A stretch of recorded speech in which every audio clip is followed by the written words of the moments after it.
আলহামদুলিল্লাহি ওয়াহদা ওয়াসসালাতু ওয়াসসালামু আলা মান লা নাবিয়্যা বা'দা আউযু বিল্লাহি মিনাশ শাইতানির রাজিম বিসমিল্লাহির রহমানির রহিম।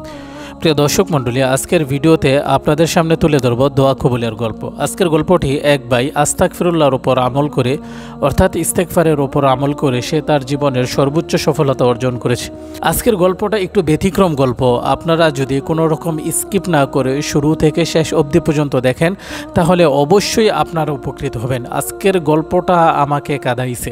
আজকের গল্পটা অত্যন্ত গুরুত্বপূর্ণ একটি গল্প, তাই আপনাদেরকে অনুরোধ করলাম অন্ততপক্ষে কোনো রকম স্কিপ না করে সম্পূর্ণ গল্পটি শুনুন।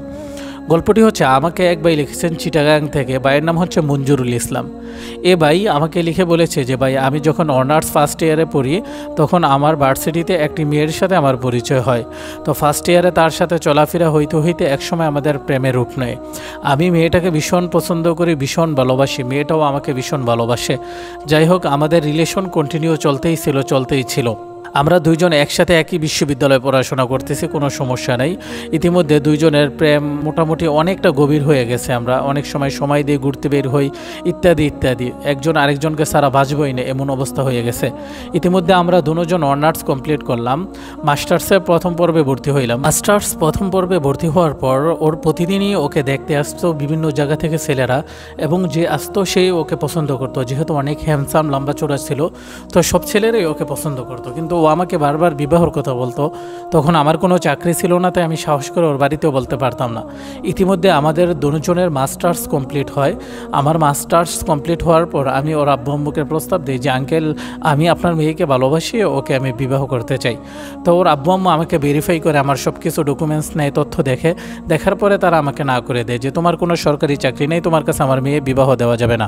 তখন আমি অনেকটা আঘাত পাই। ইতিমধ্যে আমি সরকারি চাকরির জন্য বিভিন্ন পরীক্ষা দিই, আমার কোথাও চাকরি হয় না, এবং একাধিকবার বিসিএসের জন্য ট্রাই করে আমার কোনো চাকরি হয় না। সর্বশেষ মেয়েটাকে কুলনে পেয়ে বাবা মা অন্য একটা ছেলের কাছে বিবাহ দিয়ে দেয়। আর যে ছেলেটার সাথে বিবাহ হয় সেই ছেলেটা একটি বিশ্ববিদ্যালয়ের সরকারি পোস্টে, অর্থাৎ পিয়ন পোস্টে ওই বিশ্ববিদ্যালয়ে কাজ করতো, অর্থাৎ চাকরি করতো। তো আমি আমার প্রিয় মানুষটাকে হারিয়ে অনেক ব্যথা পাই, এবং আমি আমার নিজের প্রতি যত্ন নিতে ভুলে যাই। আমি আমার শরীরকে নষ্ট করতে থাকি, এবং আমি নিজে নষ্ট হয়ে যাই, নেশাপানিতে জড়িয়ে যাই। সর্বশেষ আমাদের মসজিদের ইমাম সাহেব আমার এই কথা জানতে পারে, এবং সে আমাকে মসজিদে ডাকে। আমার সমস্ত মনের কষ্ট কথা শোনার পরে ইমাম সাহেব আমাকে ইস্তেগফারের উপর আমল দেয়, আর আমাকে বলে তুমি 5 ওয়াক্ত নামাজ পড়ো, এবং 5 ওয়াক্ত নামাজের পর কমপক্ষে 100 বার করে, 5 ওয়াক্ত নামাজের পর 500 বার তুমি ইস্তেগফারের উপর আমল করো। একটানা 41 দিন আমল করে ইনশাল্লাহ ভালো একটি রেজাল্ট পাইবা। তো ইমাম সাহেবের কথা মতো আমি ইস্তেগফারের উপর আমল করা শুরু করি। যেই দিন আমল করা শুরু করি, পরের দিন আমি 47তম বিসিএস পরীক্ষা দেই, এবং আমল করতে করতে আমার দীর্ঘদিন চলে যায়। হঠাৎ করে অনেক দিন পর একটি মেসেজ আসে যে আমি 47তম বিসিএস ক্যাডারে সুপারিশপ্রাপ্ত হয়েছি। সর্বশেষ প্রাক্তন গার্লফ্রেন্ড যেই বিশ্ববিদ্যালয়ের প্রিয়নের সাথে বিয়ে বসছে, আল্লাহ সুবহানাহু ওয়া তাআলা সেই বিশ্ববিদ্যালয়ের প্রফেসর হিসেবে আমাকে নিযুক্ত করেছে। আমার প্রাক্তন জানতে পারে যে আমি সেই বিশ্ববিদ্যালয়ের প্রফেসর হিসেবে নিযুক্ত হয়েছে, এবং সে আমার সাথে দেখা করতে চায়। হুট করে সে একদিন আমার অফিসে চলে আসে, সে আমার সাথে কথা বলতে চায়। তখন আমি তাকে ভিতরে আসতে দিলাম, এবং সে আমার কাছে ক্ষমা চাইলো, এবং সে আমাকে বলল যে আমার ভুল হয়েছে, তুমি আমাকে ক্ষমা করে দাও, এবং আমি তোমার লাইফে রিটার্ন আসতে চাই। তখন আমি একটা কথা বলি, বেঈমানের কোনো স্থান কোথাও হয় না। অতএব আপনি যে বেঈমানি করছেন, এই বেঈমানের ফল এখন না হলেও আখেরাতে হবে। আপনি আমার কাছ থেকে দূরে সরে যান। আমি চিরতরে তাকে আমার লাইফ থেকে সরিয়ে দিই, কারণ সে বেঈমান ছিল, আর আমি তাকে সত্যিকারের ভালোবাসেছিলাম। প্রিয় দর্শক, এই কথাটা কেন আপনাদেরকে বললাম, যে কোনো কাজেই ব্যর্থ হন, বাধা আসুক, কখনো ধৈর্য হারা হবেন না। এক আল্লাহর উপর বিশ্বাস রাখুন, ইস্তেগফারের উপর বেশি বেশি আমল করুন। খোদার কসম, আল্লাহর কসম, এই ইস্তেগফার আপনার জীবনের সর্বোচ্চ সফলতা এনে দেবে। প্রিয় দর্শক মণ্ডলী, আপনারাও ইস্তেগফারের উপর আমল করতে পারেন।